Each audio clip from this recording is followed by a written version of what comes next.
Our morning meditation, life and recovery, and so much more. Morning. Good morning. I was going to say that, but we don't talk about sex. But we have. Last night, speaker meeting, talk about sex. And it was really well done. It was very cool. Talking about the big book and sex and inventory and all that kind of stuff. It was really good. And then we all got called upon. If anyone's interested in listening, we could send you the link. Just message us. Yeah, we could. Stop breathing. You can't. Okay, you can't. There's too many times already in the last 45 seconds that you have exhaled large breaths on me. You're not allowed to breathe on people. I don't especially in this generation of COVID. Breathing on. I've never liked being breathed upon ever. Like it actually grosses me out. So I apologize for breathing upon you. I'm sorry. I have to do this. Now I'm self-conscious. Oh, I'm pretty sure my breath is just as bad. So no, but my bad breath trumps your bad breath. So I think somebody only with bad breath. I can't smell your bad breath. I can't smell my bad breath. But you can smell mine. So that means mine's worse than yours because I can't smell yours. We should have like a plexiglass shield. Oh my goodness, we are not. I did look up swing dancing videos and they are as cool as I thought they were from yesterday. All right. Well, we'll get started on our rehearsal tomorrow morning. The difference is line dancing is so I'm pretty sure there's a YouTube instructor. No, there's lots of them. I looked them up. I feel like our house though is not wide enough for swing dancing. I don't think someone's going to get hurt. We'll have to figure that out. I think I was laughing at myself. Like sometimes I wake up and I'm like, we have to plan food for the day. And then sometimes I'm like, I don't care about food for today. I don't know what's going to happen. Like I'm just hoping manna from heaven falls down in the form of steak and ribs. And so I have a little food anxiety today. Today? Yeah. Why? I know we had talked about food, but there was no solid plan. Oh no, there's a solid plan. I'm going to the butcher.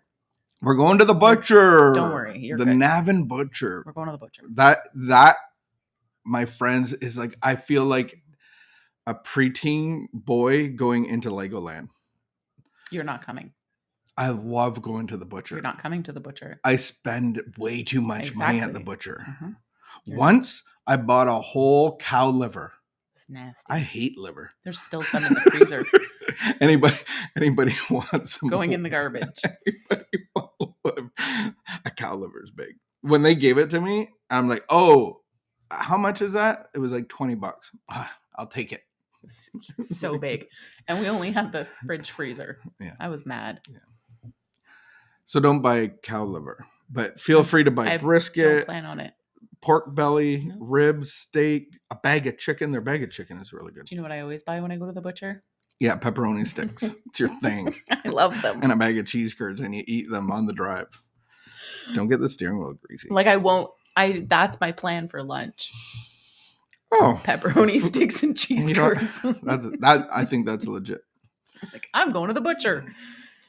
All right, we are on January the 6th. It is the first week. We're almost done the first week of January of the year. We only have 51 more days to go. You can't do this all year round. Like, oh, the time is flying. Yes, every day is going to go by. Days are going to go by. New days are going to happen. Every time we sit here, it's going to be a new day. Thank you. I appreciate acceptance is key. I'm liking the. Is it about getting older? What's it about? Like, is it about getting older for you, or is it about like you feel like time's gotten by on you and you should have gotten more done, or what is it about? I don't know. I'll have to look into that. It's just, I don't know. It's just time. Like, yeah, like I don't waste my time. No, it's just like, don't. Wow, it's January. Yeah. It's January 22. Yeah. Remember it was 2020? I remember I remember when it was 2019. I remember when it was 2018.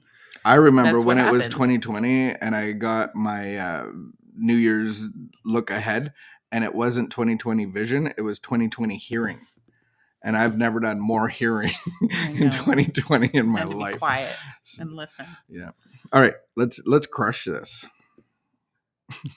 Speaking of time going by, what amazes me is how gray your beard has gotten in the last 3 years. Like handsome gray, Unbelievable. or like Very handsome. I need No, very handsome. what's it called, the men's. No. That's all I'm going to say Thank you. about I that. feel like you're flirting with me today. Pepperoni sticks, butcher, and Okay. gray beards. All right. Grrr. So, am I reading this from the Al-Anon point of view? Yeah, I think you Okay. have to. So, until I came to Al-Anon, I thought nobody had a problem as bad as mine. That gave me plenty of reason to feel sorry for myself, to resent what the alcoholic was doing, and to hammer away at his mistakes and shortcomings. That could also be her mistakes, but this one's from that perspective. Mhm. As I attended Al-Anon meetings, my eyes began to open. Other people's problems made mine look small, yet they were facing them with courage and confidence.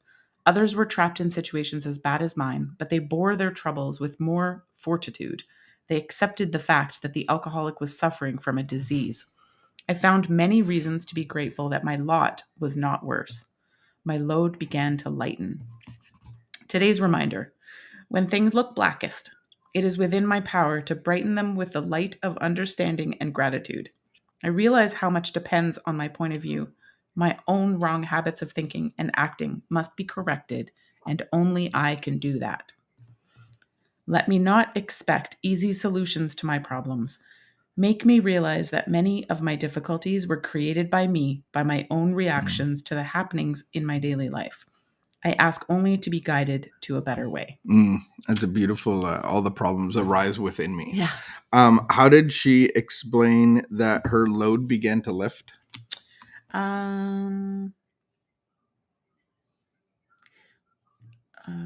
Where was that? Others were trapped in situations. So, because she found many reasons to be grateful that her lot was not worse. And I think that the swirling in my own head can create so much more difficulty than what needs to be. Mhm. Gratitude is a great, gratitude for my children, gratitude for a job, gratitude for having whatever I can find to be grateful for can lift my load. Right? I can feel less sorry for myself. But also that can really start to put things into perspective. And I think for me, that was a big part of it, of like, oh, gratitude for what I had, and like, oh, this job is like basically, I need this job and I need to put things into perspective. And I was able to like look at the reality of my life. So then I was like, well, I'm doing a terrible job over here because I'm expending all this energy here. Yeah. So I'm so grateful for this, and yet I'm not treating it like as if I'm grateful for it. So then she's really realizing that there's a problem. Mm-hmm. So I would say that this is a specific problem, an alcoholic problem, Mm-hmm.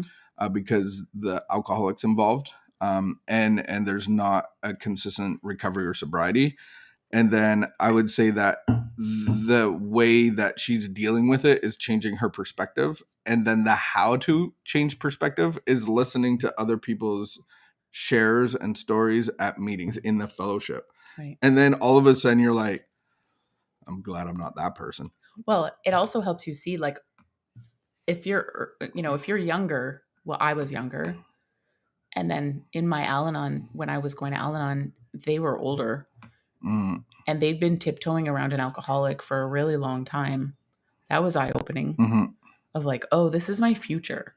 So then it's starting to change your perspective. And I didn't mean I don't want to be that person. I mean, I don't want that person's problems. How many of us, when we get down to it, to hear a room full of problems, would actually trade our problems? It's like, oh no. Better, what's that saying? Better the devil you know? Yeah. Because you're already dealing with it. And there's people with like major physical problems or emotional problems.